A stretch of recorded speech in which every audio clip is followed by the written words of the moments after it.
Hi everyone, we're here talking about WheeshtE. The byline of the book is WheeshtE, Creative Making in Uncertain Times by Kate Davies. I'm Valerie and I'm here with Linda from Color Storms Yarn, and this week we're talking about the chapter Don't Ask. Yes, we began this chapter last time, and today we're going to finish that up. Don't ask.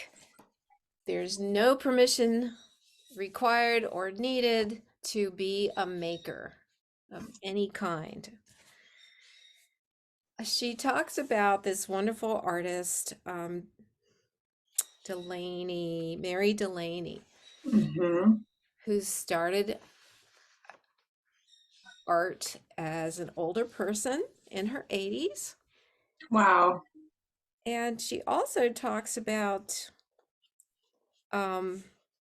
an artist, Robert Field. Let me see, make sure I get this right.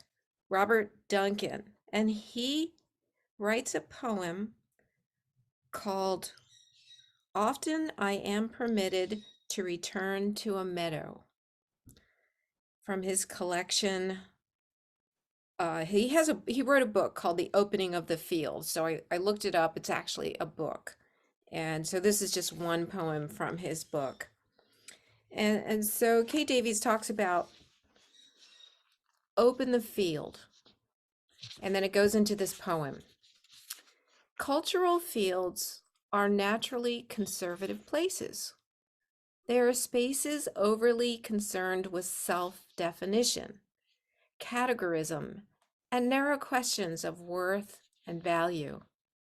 In order to define itself, a cultural field instinctively needs to police its own boundaries, to put up fences and a gate, to divide what's within and what's without, appoint gatekeepers to dictate who can and cannot enter. And so Kate Davies comes against this idea that she believes there should not be gatekeepers. We should just come on in, just open the gate and enter. That knitting is a world where all are invited. And so this poem speaks about this. I'll read a little section of it. Again, it's called Often I Am Permitted to Return to a Meadow by Robert Duncan. As if it were a scene made up by the mind that is not mine, but is a made place that is mine. It is so near to the heart, an eternal pasture folded in awe thought, so that there is a hall therein. That is a made place created by light, where from the shadows that our forms fall. What do you think? Yeah, so interesting. And I love how Kate Davies uses a lot of poetry. It's not a written medium that I seek out, so this is good exposure for me. And, I'm not really good at the symbolism, so that's not a natural strength of mine, but there's always, I feel with a poem, there's so many layers of meaning based on the poet's choice of words and the picture that they're drawing for us with their words. So it's interesting to be pointed to go look at this poem and see what comes up. Right. Go check out this artist. Yeah. You're right. She brings in um she not only her own experiences and thoughts, but others. And it's always very poignant to the chapter that she's talking about. So I think what I feel as I'm reading this and the imagery that comes to me is that there there are places that are very special that we go to with our minds and we can return to them. which is the whole process of knitting. You know, knitting is something that you have to return to over and over and over and over and over again. And it becomes like a place where you can go rest, or you can go bring some energy to it, or you go and bring your frustrations to and work them out, or you go and relax, or you go and work. It can be a lot of things. And each project represents all these different places where your mind has been and is being, and it's so personal, and then it's out there for everyone to see. Yeah, that's true. The journey we've been on through any given project is often immense. And we don't talk about that deep interpersonal journey of a project, even though I think it's very universal. I think that everybody who makes something experiences that the universal benchmarks, right? I mean, a project is not complete without some level of frustration for me. Hmm. Like, there's the whole gamut of the feeling wheel I experience over the course of a project. And sometimes the project is the source of frustration, and sometimes I'm working out other things from different parts of my life in the project. Mm-hmm. Yeah, one gal at the guild meeting was talking about how she has this learning curve that she has to go through every time she starts something new. She has to rip it out and restart it 3 or 4 times before she finally gets it. And she was like, "Does anybody else go through that?" And I'm like, I "Oh, am yeah." experiencing that right now. I'm starting a new project, and I'm like, I think I've started it twice. I'm not happy with where I am. I'm going to rip it out and try it again. And I think for beginners, that's a really hard concept. Okay. Like that level of acceptance, like this is part of the learning curve, because I want to just pick it up and go. Yeah. I'm I wasn't at the meeting this week, but I'm really encouraged to hear that other people have that experience. Yeah, for sure. Several people were like, "Yeah, yeah, that's me too." And depending on the project, sometimes there's more ripping back than others. Um, For and me, I often find it's at the beginning that the hardest part of the project is getting started. yeah. So you have to have a certain perseverance sometimes, and a Yeah, certain courage, which is why it's good to have a guild meeting or a group or a knitting partner that can journey that with you and help you know that that's okay, that that's just part of it, or it's okay to set it down and do something else for a while. It's our hobby usually, so there's no rules. totally. The thing that keeps coming up for me with this chapter is that um, the idea of don't ask is so loaded because we can think about don't ask in so many different ways. Um, Kate Davies talks about it from the perspective of permission to try. Like your permission slip is to go make anything, and that's a wide open, expansive idea. I think about people who draw and artists, and often they do not share their sketchbooks. Mhm. And that's a very guarded, safe space for them where nobody else gets to see. And that's also for me an idea or concept of don't ask. Mhm. And I feel like the sketchbook is a place where people who draw get to work out their ideas, where they have like that seed of a concept.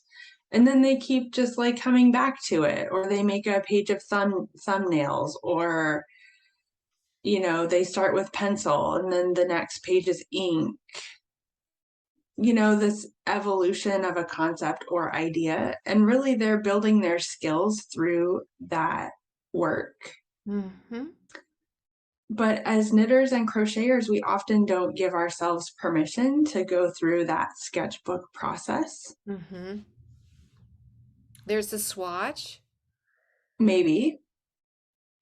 maybe, and a lot of times the swatch is ripped out, and then you start the project, so you don't see it. There's not that Yeah. track, and then every time you rip out the project and start over again, there's not those pages you can look back and appreciate this long journey Yeah. you've been on Mm-hmm. to just start this project. And like maybe as knitters and crocheters, we're missing skills, and that's what we're learning in the starting and ripping out process. Mm-hmm. But then also, there's this concept of like the project yarn and the finished object, and how that's so loaded with so much pressure. And for me, I struggle with making a mistake and is it okay? And that's a whole like mind thing for me. But the idea that I could practice something in private and then come to my project for like the painting or like the thing I'm going to show off publicly, we don't really have that or talk about that in the fiber world. Yeah, certainly not as much. And I wonder what that's about or where that comes from Yep. And as then, a difference in culture. yeah, and then sometimes you end up with something that just is so-so. There's at some point you finish a project and then you end up not liking it, or the way it's finished off looks amateurish, or it Not just, what your vision was. Like yeah, you had an idea of what you wanted it to look like. right. And you've just Yeah. poured 50 hours into something that now you don't like anymore. So there's that cost Mm-hmm. that it's there's a bit of a question mark when you go into a project. So there's this courage. You almost have to have that mentality of don't ask, because you really don't know how it's going to turn out in the end. You I agree with that. I never really thought about that before. You really don't know how that sweater's going to turn out in the end, and yet we're sitting there knitting it and trying it. Mm-hmm. Wow.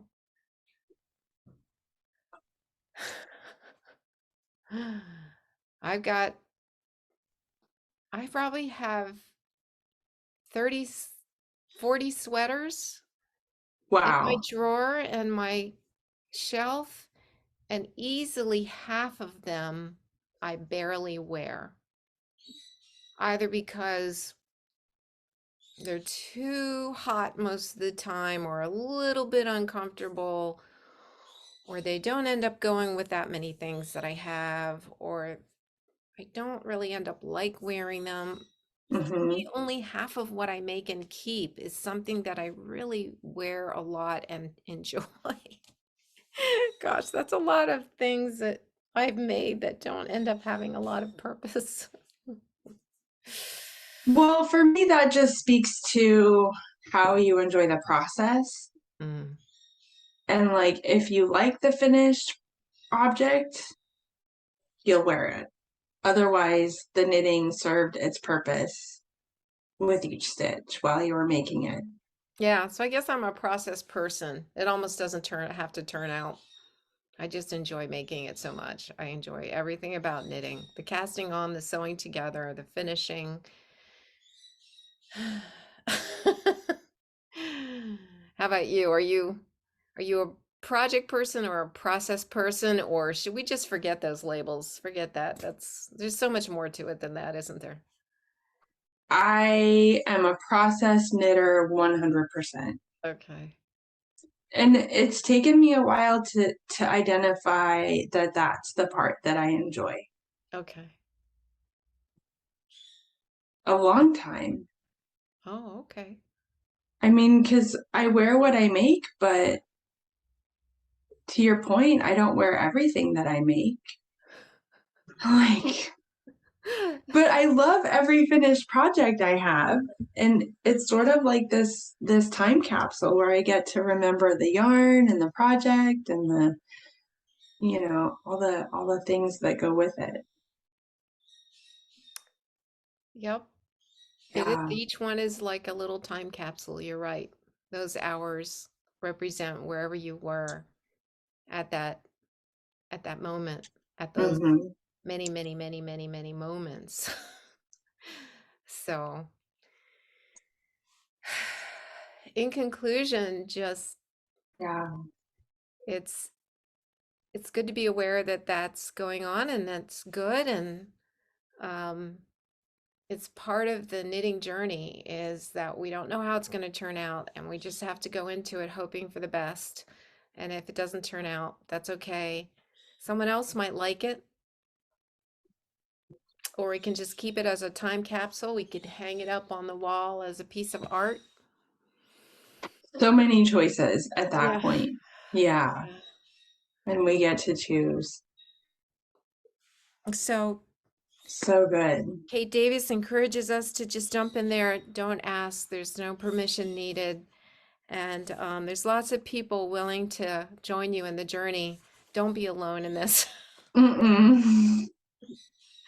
Thanks for joining us this All time, right.